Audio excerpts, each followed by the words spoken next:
Ao passar, Jesus viu um cego de nascença. Seus discípulos lhe perguntaram: Mestre, quem pecou, este homem ou seus pais, para que ele nascesse cego? Disse Jesus: Nem ele nem seus pais pecaram, mas isto aconteceu para que a obra de Deus se manifestasse na vida dele. Enquanto é dia, precisamos realizar a obra daquele que me enviou. A noite se aproxima, quando ninguém pode trabalhar. Enquanto estou no mundo, sou a luz do mundo. Tendo dito isso, cuspiu no chão, misturou terra com saliva e aplicou-a aos olhos do homem.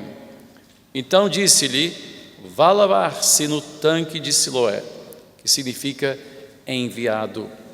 O homem foi, lavou-se e voltou vendo. Os seus vizinhos e os que anteriormente o tinham visto mendigando perguntaram: Não é este o mesmo homem que costumava ficar sentado mendigando?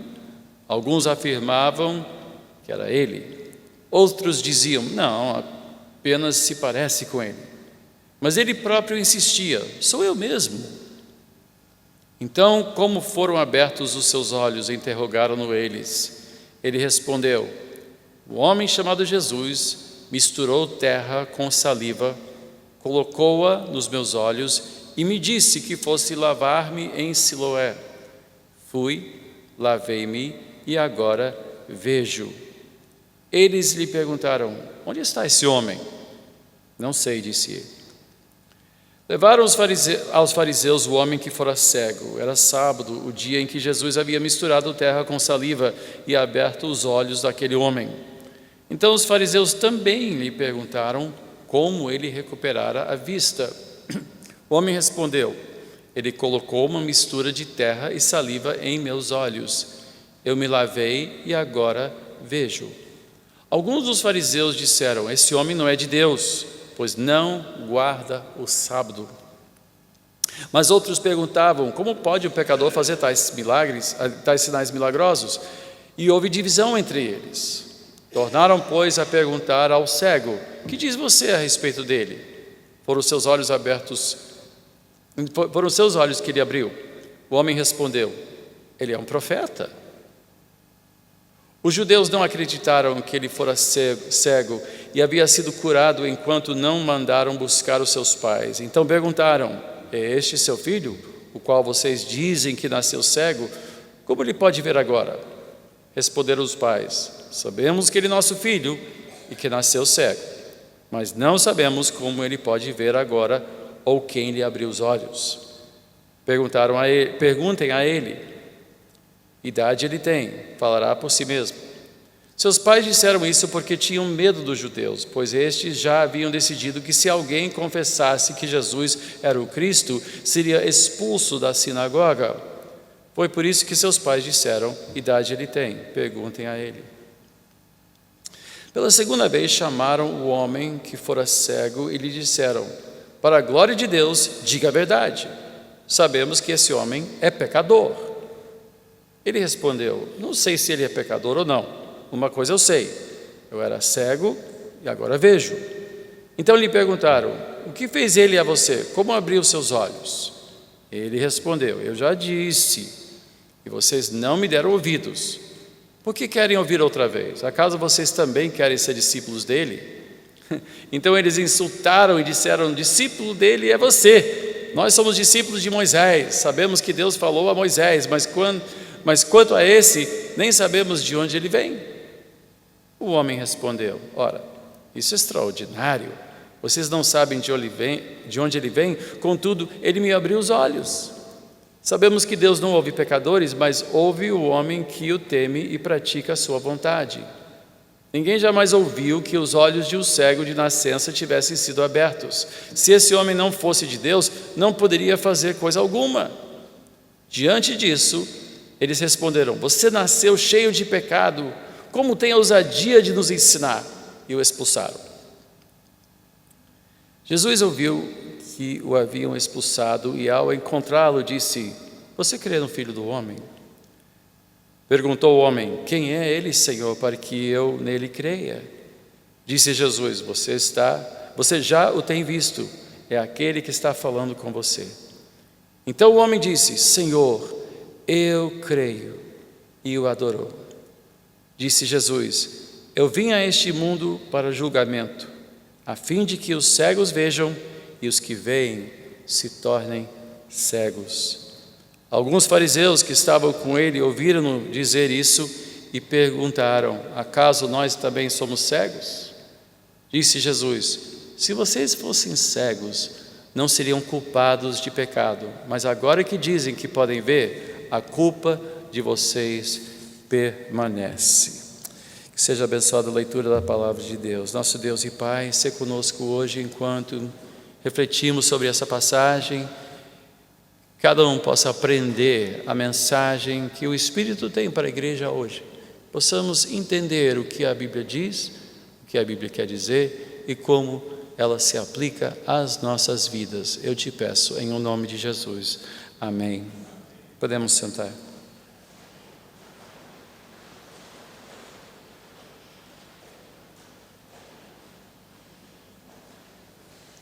É notável, quando lemos o livro de João, o Evangelho de João, especialmente os capítulos 7, 8 e 9, o quão agressivo Jesus é contra o judaísmo, esta mistura do Antigo Testamento com as escritas do Talmud, esses 38 volumes que foram escritos durante o exílio de Israel, de Judá, na Babilônia, 38 volumes de regras e mais regras e mais regras, tentando mostrar ao povo judaico como cumprir a lei levítica, a lei mosaica, e criando uma série de regras para evitar qualquer possibilidade de transgredirem o que estava contido na lei. Jesus atacou ferozmente, constantemente, esta religião, o judaísmo, que é essa mistura que surgiu após ou durante o exílio. Não só isso, como também ele se tornou cada vez mais agressivo na proclamação de si como o verdadeiro Deus e o Filho de Deus. O confronto foi aberto com os fariseus ao ponto de chamá-los de hipócritas e sepulcros caiados, e até chegou a dizer que eles eram filhos do diabo. Não muito simpático. Jesus, muitas pessoas têm essa ideia de Jesus andando pela Palestina, falando manso, e meio que só na paz, né? Não, Jesus contrariou abertamente as regras do Talmud, contrariou abertamente os conceitos religiosos do seu dia e contrariou abertamente os próprios líderes, denunciou os líderes e se declarou Deus encarnado. Mas ele diz aqui então que ele é a luz do mundo. Quando nós chegamos a esse cego, temos uma história que fala muito mais do que apenas a cura de um cego, mas está cercado de vários elementos importantíssimos. A pergunta começa, aliás, a narrativa começa com os discípulos perguntando quem pecou, pois eles criam que todo aquele que obedecesse a Deus teria uma vida perfeita, maravilhosa, com saúde e prosperidade. Uma coisa que você vê hoje em dia, que adentra a própria igreja hoje em dia, que se você for realmente uma pessoa abençoada, você vai ser um sucesso, tudo vai dar certo, e se alguma coisa der errado, é porque você não tem fé suficiente ou porque você pecou. E Jesus disse: não, a sua cegueira não é por causa do pecado de quem quer que seja, mas para que a glória de Deus seja manifestada.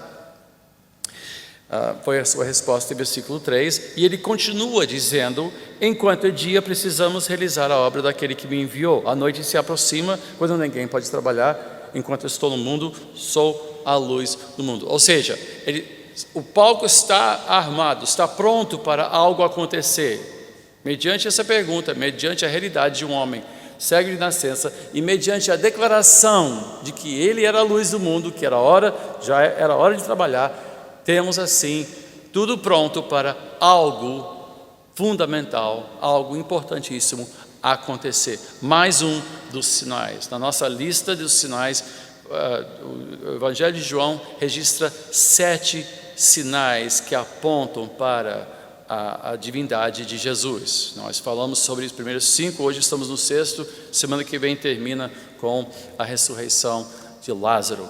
Mas hoje, então, mais um sinal que aponta para quem Jesus é. Agora é interessante que, desta vez, Jesus não faz perguntas ao cego. Ele não pergunta o que você quer de mim, nem se identifica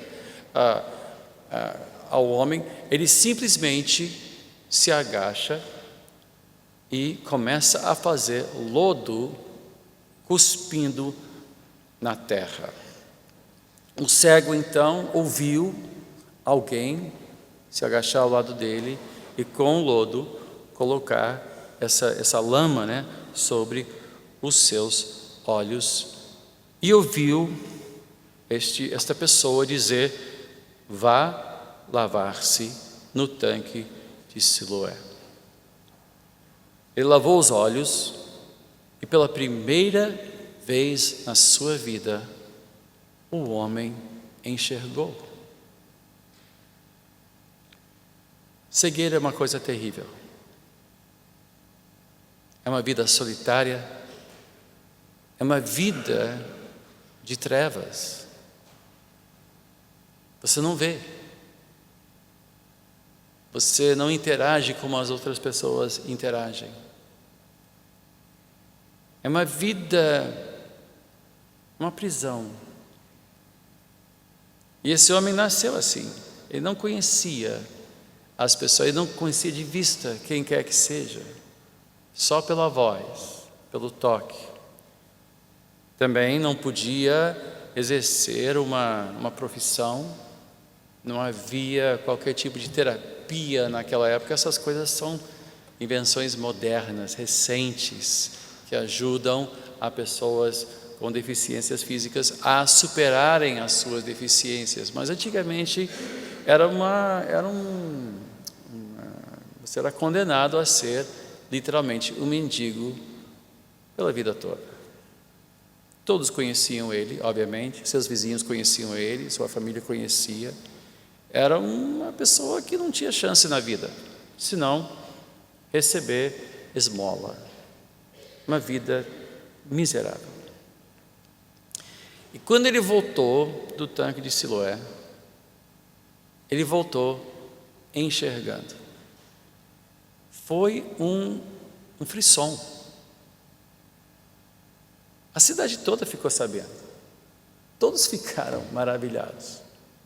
Esse homem, imagina, que todos conheciam, estava enxergando. Eu posso imaginar seus amigos dizendo: quantos dedos? Ou dizendo: você se lembra, você sabe quem eu sou? Eu sou o Zé. Ah, você é o Zé. Conheço a sua voz, mas agora que eu estou te vendo.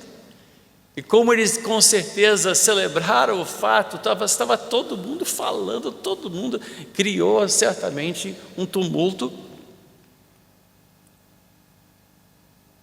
E ele até criou-se uma polêmica: será que é ele?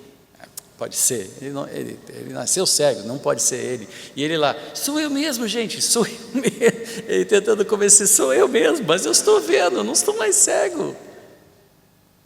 Bom, nós sabemos que todos os sinais de Cristo apontaram para além do fato em si. O fato de andar sobre as águas apontou para mais do que o fenômeno dele não estar sujeito às leis da física. O fato de curar o filho do oficial do rei Herodes, muito mais do que apenas dele poder ordenar vida, mesmo à distância. E sabemos que essa história fala muito mais do que apenas a cura de um homem, por mais espetacular que fosse, e foi. Não vamos passar por cima disso com muita pressa. Foi espetacular, é uma cura espetacular, espetacular. Mas o contexto do milagre é criado em versículo 12 por essa afirmação de Jesus dizendo: eu sou a luz do mundo. Lembre-se, esse é um dos temas presentes em João. Não só em João, como também nas suas cartas, não só no Evangelho, mas nas suas cartas. Luz e trevas, verdade e mentira, o verdadeiro Deus, o falso Deus, o verdadeiro culto a Deus. Você vê que há vários temas em João e luz é um dos temas principais. E aqui Jesus está dizendo, eu sou a luz do mundo. Lembre-se que João começa dizendo, e a vida estava nele. No princípio era o verbo estava com Deus, o verbo era Deus e a vida estava nele, ou seja, ele tinha vida própria, não recebeu a vida de ninguém e a vida dele era a luz do mundo. E muitos não receberam, mas a todos que receberam esta luz foi dado a eles o poder de serem filhos de Deus. É um tema desde da abertura do Evangelho, este tema é muito forte. E vemos de novo ele dizendo, eu sou a luz.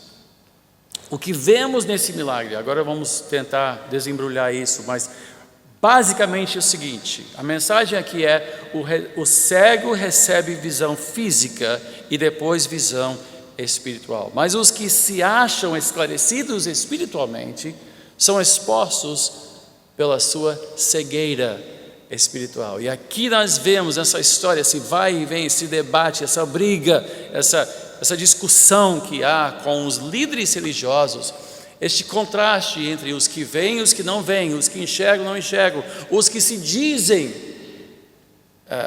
esclarecidos, mas não são, e os que não são, recebem então a sua visão. Todos ficam maravilhados, exceto os fariseus. Nota que os fariseus nem se dão o trabalho de falar muito a respeito do milagre em si. Eles estão preocupados com a maneira pela qual o homem foi curado. Mesquinho? Sim. Absurdo? Sem dúvida. Mas o que Jesus fez de diferente desta vez? Porque ele tinha curado outros.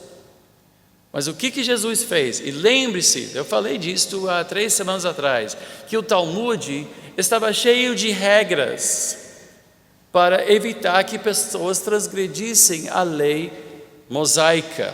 E uma das regras, se lembra que eu mencionei, era não cuspir na terra. Por quê? Era proibido trabalhar a terra no dia de sábado.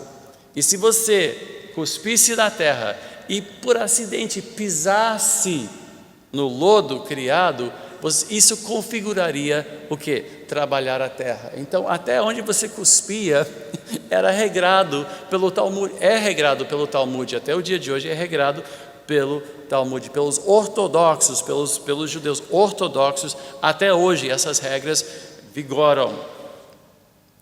Então, Jesus está abertamente contrariando o que? A religião judaica. Ele está comprando uma briga tremenda. Ele poderia ter feito de outra maneira? Claro que ele poderia ter feito de outra maneira.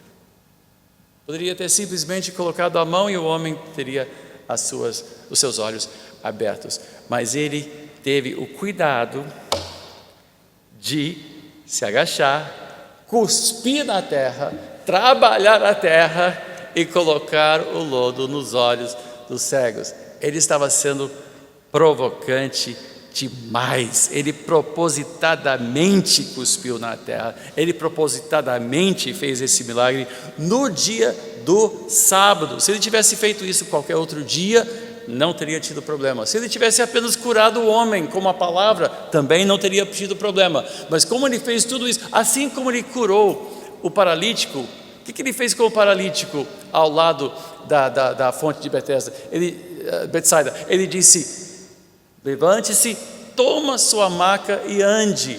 Algo proibido no dia do sábado, e ele fez isso no dia do sábado. Então, novamente nós vemos Jesus sendo provocante, ele está contrariando, está chocando os religiosos e os fariseus. Então os fariseus interrogaram não sobre o que você está vendo, mas como isso foi feito.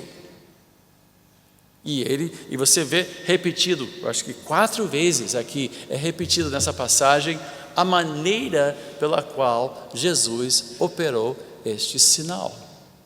4 vezes é mencionado que ele cuspiu e com o lodo do cospe e da terra ele curou o cego. Agora, é interessante porque este homem, certamente humilde, não tinha oportunidade para estudar, era cego. O mendigo, ele sabia só pedir. Mas nós vemos esse próprio mendigo virando a mesa no seu argumento com os fariseus. Vamos ler novamente a partir do versículo 24. Veja só esta interação entre os dois, essa discussão, esse diálogo entre os dois. Ele diz: pela segunda vez chamaram o homem que fora cego e lhe disseram: para a glória de Deus, diga a verdade. Sabemos que esse homem é pecador. Essa é a afirmação dos religiosos. Ele respondeu: não sei se ele é pecador ou não, uma coisa eu sei, eu era cego e agora vejo. Então lhe perguntaram: o que lhe fez ele? Como lhe abriu os olhos? Eles não estavam perguntando para poder eles também, por sua vez, curar outros. Eles estavam se pegando a esse detalhe. Então ele respondeu: eu já lhes disse e vocês não me deram ouvidos. Por que querem ouvir outra vez? Acaso vocês também querem ser discípulos dele? O homem, aí ele mexeu, né? Ele mexeu na ferida deles. Então o insultaram e disseram: discípulo dele é você. Nós somos discípulos de Moisés. Sabemos que Deus falou a Moisés, mas quanto a esse, nem sabemos de onde ele vem. O homem respondeu: ora, isso é extraordinário. Vocês não sabem de onde ele vem, contudo ele me abriu os olhos. Sabemos que Deus não ouve pecadores, mas ouve o homem que o teme e pratica a sua vontade. Ninguém jamais ouviu que os olhos de um cego de nascença tivessem sido abertos. Se esse homem não fosse de Deus, não poderia fazer coisa alguma. Veja só, o cego tinha mais bom senso do que os fariseus. Ele mesmo disse: o que ele fez tem virtude. A obra que ele praticou tem virtude, mas eles se pegaram nos detalhes. E Jesus sabia muito bem que iriam fazer isso. E ele fez de propósito. Ele comprou essa briga. Jesus provocou esta briga, provocou esse debate, provocou esta revolta nos fariseus. Pois eles sabiam que Jesus havia curado usando saliva e terra no dia do sábado. E João repete isso nos versículos 13 e 14, dizendo: levaram aos fariseus o homem que fora cego. Era sábado, o dia em que Jesus havia misturado terra com saliva e aberto os olhos daquele homem. Ou seja, foi no sábado que ele violou o sábado, fazendo o que não se deve fazer no sábado. João não podia dizer isso com mais clareza. Jesus propositadamente fez, ele contrariou a religião dos escribas e fariseus, ele contrariou as leis de Israel, e por isso ele podia até ser apedrejado. Gente, o sábado foi o sinal entre Deus e o seu povo a partir do Monte Sinai. Antes do Monte Sinai não havia observância do sábado. Nós aprendemos isso ontem na palavra do pastor John, quando a gente fez a manhã teológica ontem. Ele nos falou que antes de Moisés não havia, ninguém observou o sábado. Deus não tinha instruído ao seu povo absolutamente quanto ao sábado, de guardar um dia em cada 7. E nós estamos vendo aqui, de certa forma, o fim desse período, quando o sábado seria lei em Israel. A partir desse momento, o sábado estava sendo desconstruído pelo próprio Senhor. E nós descobrimos depois, em leituras como Colossenses 3 e também Hebreus 12, nós descobrimos que o sábado fala de um descanso que nós temos em Deus e que Cristo se tornou o nosso sábado. Não há necessidade mais de observar o sábado. Tanto que quando alguns gentios começaram a se converter, eles voltaram para Jerusalém e a igreja estava em polvorosa. O que nós vamos fazer com esses gentios? Porque eles não são circuncidados, eles não obedecem às nossas leis alimentícias, eles não observam os nossos festivais e eles não guardam o sábado. E perguntaram: o que nós vamos fazer com esses crentes gentios, com esses crentes gregos? Porque eles não são bons judeus. E o conselho em Jerusalém disse: bom, vamos pedir apenas que abstenham de comer sangue e de imoralidade sexual. Só. Não mandaram fazer mais nada. Ou seja, literalmente, em Cristo termina o período da lei com todas as suas regras, inclusive o sábado. Por que nós não guardamos o sábado? Porque o sábado não se aplica mais. Se aplicou ao povo de Israel do Monte Sinai até a chegada de Cristo. Era o sinal entre Deus e o seu povo. E este sinal, se não fosse guardado, levava até a pena de morte. Literalmente, levou a pena de morte. Um homem que foi apanhando lenha, isso em Números, o homem foi flagrado pegando lenha no dia do sábado e Deus mandou executar o homem, ele foi apedrejado. Sábado era um negócio muito sério e ainda vigorava entre o povo de Israel.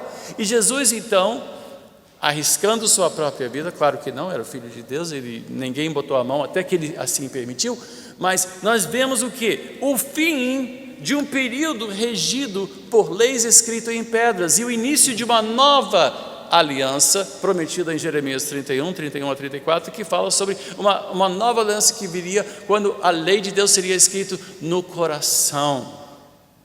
Seria algo que partiria das próprias palavras de Cristo. Ele também substituiu leis, até dos 10 mandamentos. Ele diz: já foi dito, não matarás, mas eu digo, não deve nem odiar. Ou seja, ele levou a um grau maior. Enquanto uns caducaram como o sábado, outros ele elevou para um nível ainda maior e disse para os seus discípulos: se a sua justiça não ultrapassar a dos escribas e fariseus, então vocês não têm lugar no reino de Deus. E aí eles disseram: então quem pode ser salvo? Porque para eles, os fariseus eram assim, o exemplo, a quintessência de santidade. Os líderes de Israel eram assim, heróis da fé, porque durante a invasão de filosofia grega, eles foram firmes em guardar a palavra, a lei e os profetas. Só que junto com as leis e profetas, eles trouxeram também esses 38 volumes chamado o Talmud, que eram essas regras ou seja, guardar o sábado, como guardar o sábado. Tinham volumes para mostrar como guardar o sábado. E Jesus disse: acabou. Agora é comigo. Tanto que os discípulos, ele teve que dizer: eu sou a videira verdadeira. E por que ele falou isso? Porque os salmos falam de uma videira que Deus plantou. Ele fala, a videira era o símbolo de Israel. Ele disse: eu sou Israel, eu sou o cumprimento de tudo isso que foi prometido, de tudo isso que foi instituído. Tudo isso acha seu cumprimento e finalização em mim. Bom, então ele foi intencional, não há dúvida nenhuma. A saliva no lodo era uma violação do que eles prezavam como a garantia de uma vida justa perante Deus. E Jesus disse: não é isto. Não é isto. Isso é tudo uma sombra. Agora chegou a verdadeira luz. Só que eles rejeitaram a luz. Rejeitaram a luz. E disseram: nós somos discípulos de Moisés. Nós somos discípulos de Moisés. Nossa religião basta.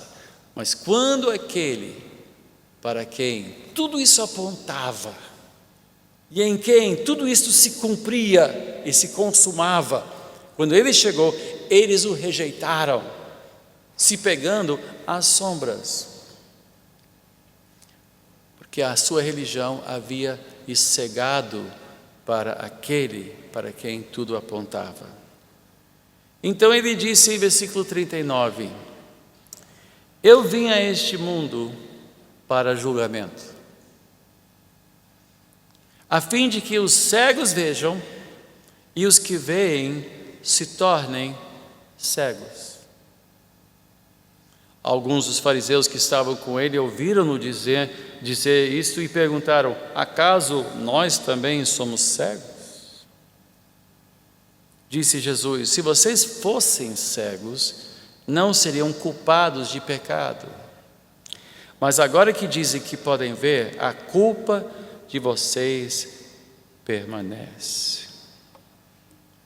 O argumento todo aqui gira em torno da visão que eles tinham de si mesmos, não só da sua fé, mas de si mesmos. Eles se julgavam conhecedores da verdade.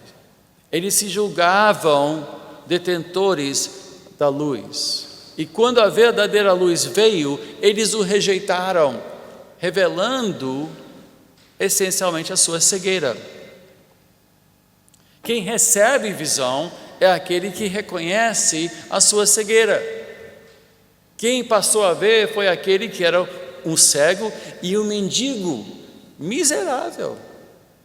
Literalmente o pobre coitado, que estava aí à beira da estrada. Ele, cego, sem expectativa, sem perspectivas na vida, ele recebeu a luz, enquanto os líderes, os maiorais de Israel, rejeitaram e foram condenados por causa da sua cegueira. Quem não percebe que está em trevas, não receberá de Deus. Isso lembra uma outra passagem. Vamos para Lucas 18. Lucas capítulo 18.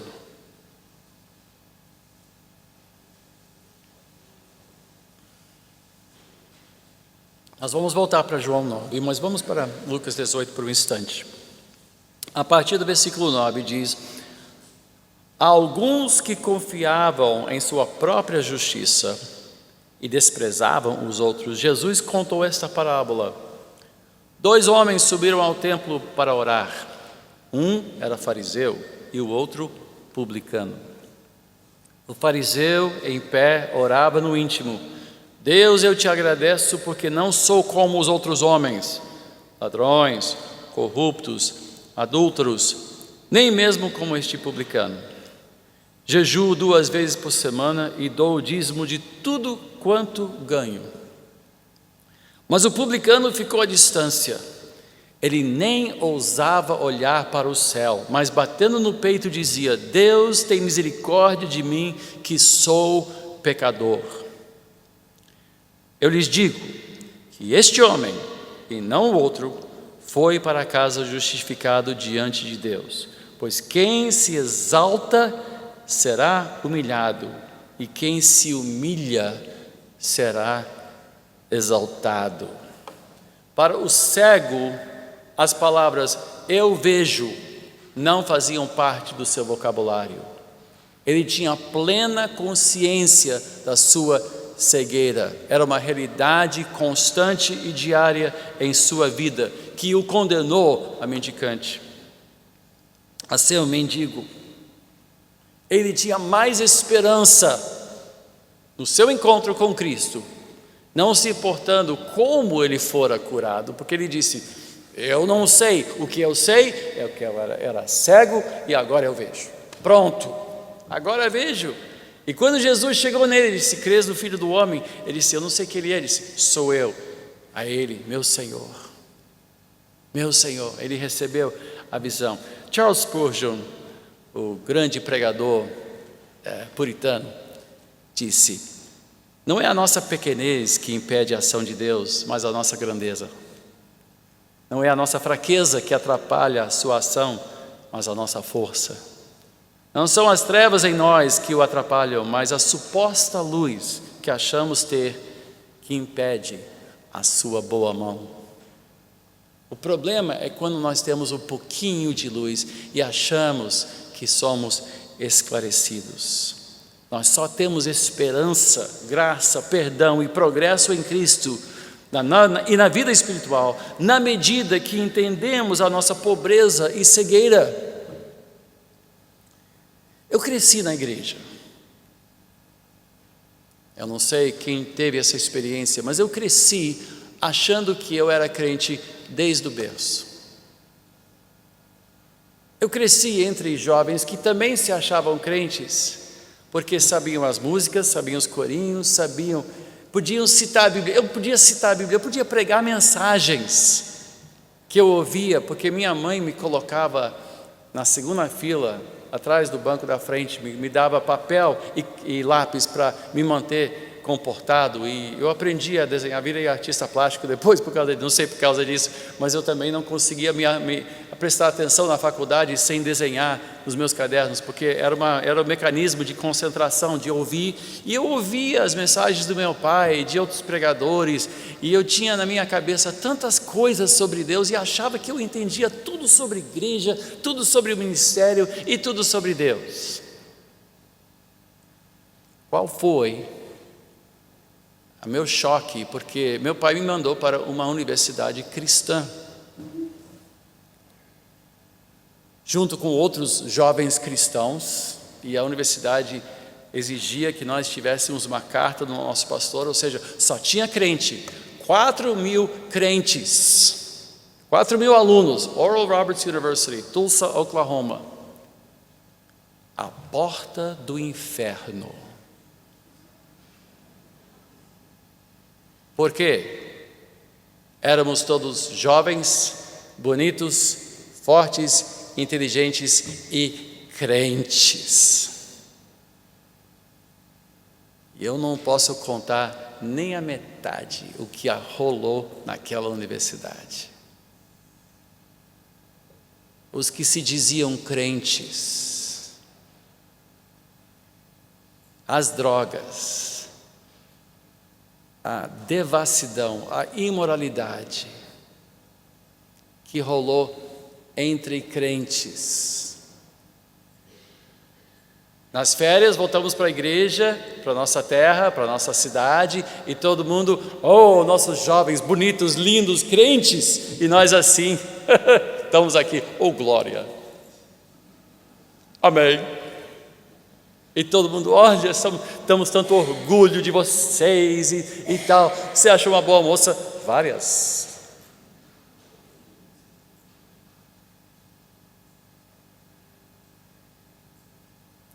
Achávamos que tínhamos entrada garantida no céu. Crescemos, entendíamos tudo sobre Jesus e vivíamos como o diabo.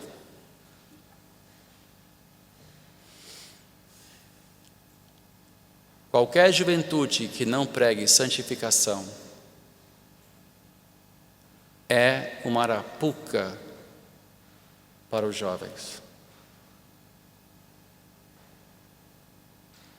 Há lugares, há igrejas que são perigosíssimas, e especialmente na sua juventude, porque não há uma noção da sua pobreza e da sua cegueira. Foram vacinados pelo Evangelho, mas não curados. Tem uma parcela da verdade e sabem se conduzir como crentes, sabem falar o linguajar dos crentes, mas no seu coração não são cegos. E isso pesa no meu coração, pesa profundamente no meu coração. Prefiro que os meus netos cresçam aqui, onde vão ouvir a verdade sobre o Evangelho, e vão ouvir desde pequeno: meu filho, você é um pecador e precisa ser salvo, em vez de olha, você é 10, você é o máximo, você vai ser, você nasceu para ser cabeça e não cauda, você só tem que tomar posse, você vai vencer na vida, porque você é forte, bonito, e Deus está contigo, você é filho do rei, você é princesa de Jesus, e você vai ser o máximo. E o pessoal fica lá, achando que seus jovens estão andando. Gente, o jovem, a única esperança do jovem crente é entender que ele é um pecador mesmo. E se a igreja não falar isto, a sua juventude vai ser um covil de destruição.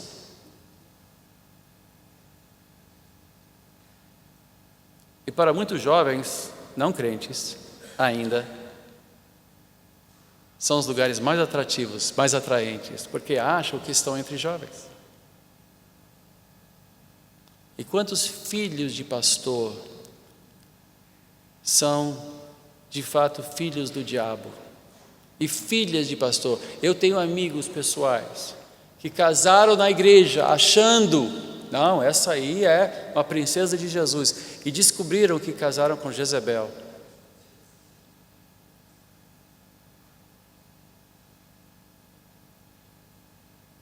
Tenho amigos cujas vidas foram tragicamente atingidas. Por quê? Por quê? Porque acharam que por estar na igreja seriam, de fato, cristãos de verdade, e não são. Jesus disse: eu sou a luz. Se você acha que tem luz, me enxergue. Mas a verdade é que quando nossos olhos são abertos, enxergamos o quê? Eu estava cego. O que o cego disse? Única coisa que eu sei, eu estava cego. Até você entender que seu estado natural é de cegueira, é de perdição, é de destruição, é de pecado. Nós nascemos do pecado, nascemos prisioneiros das trevas. Não importa se você cresceu correndo pelos corredores da igreja, se você cresceu debaixo da guarda de cristãos verdadeiros, se você não dobrou seu joelho e confessou seus pecados a Cristo e começa a buscar uma vida santificada, entendendo que você, por seus próprios meios, vai se autodestruir e precisa de um Salvador, se você não fizer, então você não passa de um ímpio disfarçado de crente. E há muitos que dizem: não, mas eu sou nova vida. Isso no céu não quer dizer nada. Porque eu sou batista, 3ª geração. Eu sou presbiteriano, 5ª geração. Meu pai foi pastor, meu tio foi pastor, nada disso importa. Jesus disse, 2 pessoas subiram ao templo. Um chegou e disse: eu dou graças a Deus, eu faço tudo direito. Eu tenho o caminho, eu conheço o caminho. Deus, te agradeço porque não sou como os outros. Eu não sou ladrão, não sou traficante, não sou deputado. Hoje em dia, né?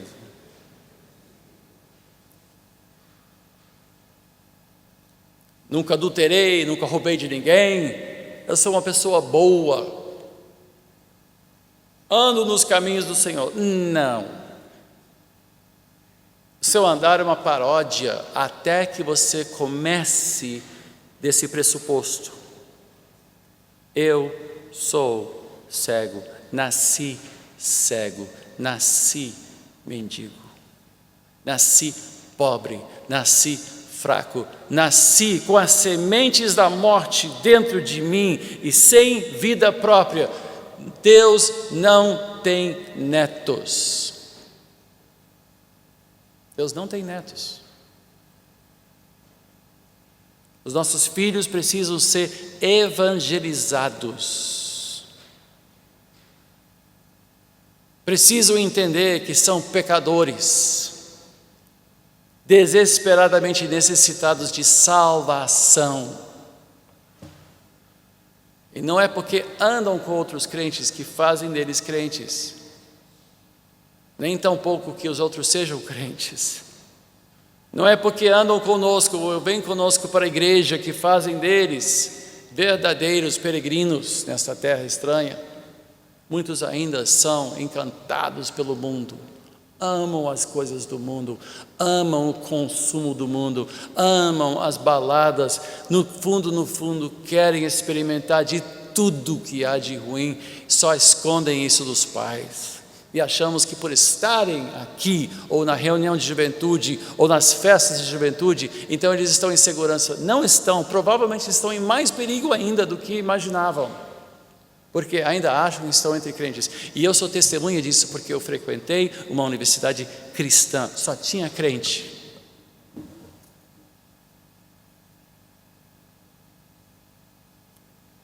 Embora eu não tenha participado, eu ouvia falar das orgias que esses crentes realizavam, e das drogas.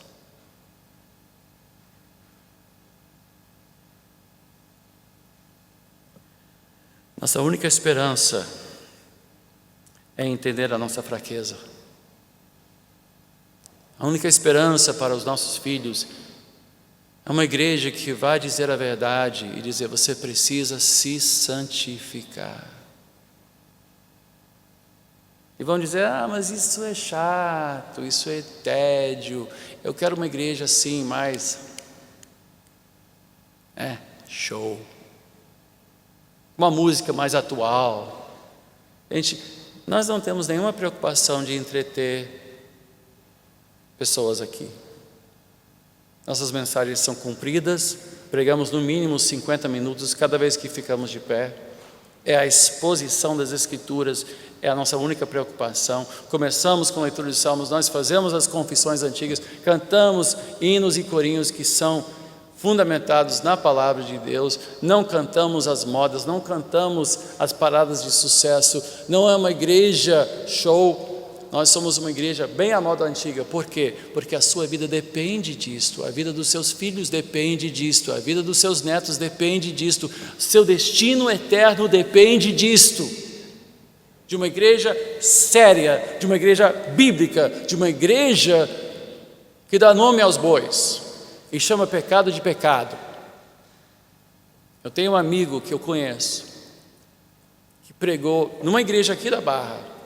Ele começou a pregar santificação na reunião de juventude, e um dos jovens era filho do conselheiro, presidente do conselho da igreja. Ele achou que o pastor pegou pesado, porque ele estava numa relação sexual com sua namorada, e o pastor falou, o jovem pastor de juventude falou sobre a necessidade de uma vida santificada. E ele foi reclamar com o pai, dizendo assim: pai, eu vou sair da igreja, se ele continuar pegando no pesado, eu vou sair da igreja, porque pegou mal.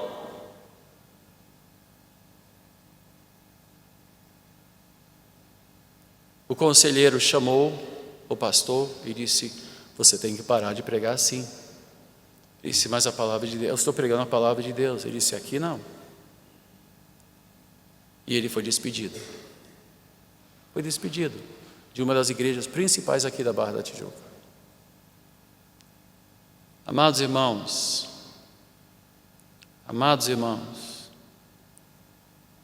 se nós não falarmos a verdade, ninguém será liberto da sua escravidão e ninguém será curado da sua cegueira. Só a palavra de Deus, só pregando Cristo como a palavra o revela.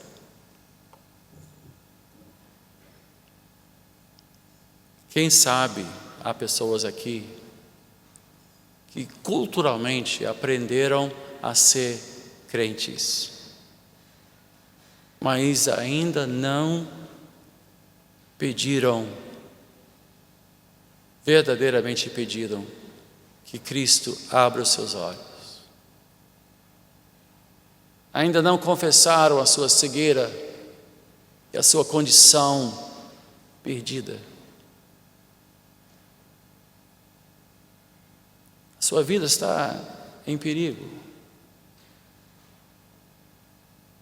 porque embora haja luz aqui, você não enxerga. Se o Espírito Santo estiver tocando você hoje, dizendo: rende-se a Deus. Hoje é o dia de fazê-lo. É o dia de dizer, como o publicano, o que o publicano disse? Ele não ousava nem olhar para o céu. Ele não entrava no templo dizendo, vou ver se o templo vai fazer um bom culto hoje. Vou ver se eu me agrado desta igreja. Não. Ele bateu no peito dizendo, Deus, tem misericórdia de mim, um pecador. Eu começo cada dia com esta oração. Cada vez que eu me fecho, eu acordo cedo, a primeira coisa que eu peço a Deus é misericórdia, misericórdia, porque eu sei que se Deus não me salvar, eu não serei salvo. Que eu sou um pecador, precisando, mais uma vez, que o bom pastor venha me acolher, me perdoar. Vamos curvar as nossas cabeças.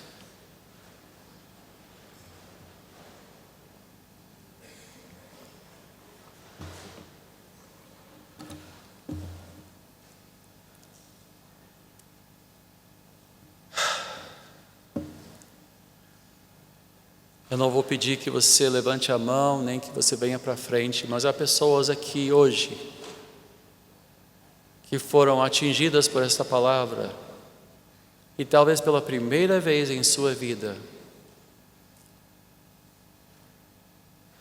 você esteja duvidando da sua real experiência com Deus,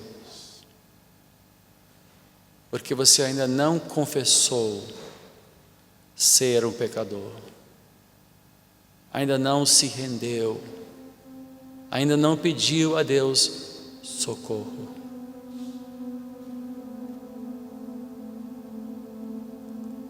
Religião não vai te salvar. As regras que você segue, o comportamento que você tem para mostrar que você é mais ou menos cristão, não vai te salvar.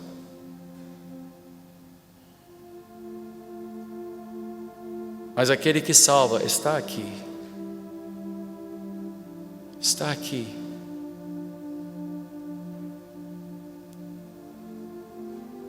Mas para que você veja, você precisa dizer, eu sou um cego, nasci cego. Nasci um pecador, nasci no pecado. Eu confesso a minha total necessidade de Jesus Cristo. Fala isso para Ele agora. Diga, Senhor, perdoa-me, salva-me, abre os meus olhos, livra-me do mal, guia-me nos teus caminhos. A partir de hoje eu quero andar contigo. A partir de hoje eu quero pertencer somente a Ti. Não brincar mais de fé, não brincar mais, pois eu vejo que isto não salva.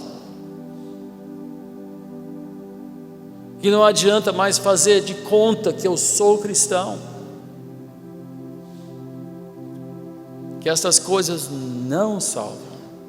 Pelo contrário, só aprofundam a minha cegueira, engessam a minha cegueira, quebra o poder, Senhor, dessas trevas sobre a minha vida, quebra o poder dessas trevas. Eu me rendo a Ti, Senhor, eu me entrego a Ti, Senhor, perdoa-me, salva-me, livra-me do mal, e eu Te seguirei, em o nome de Jesus, amém.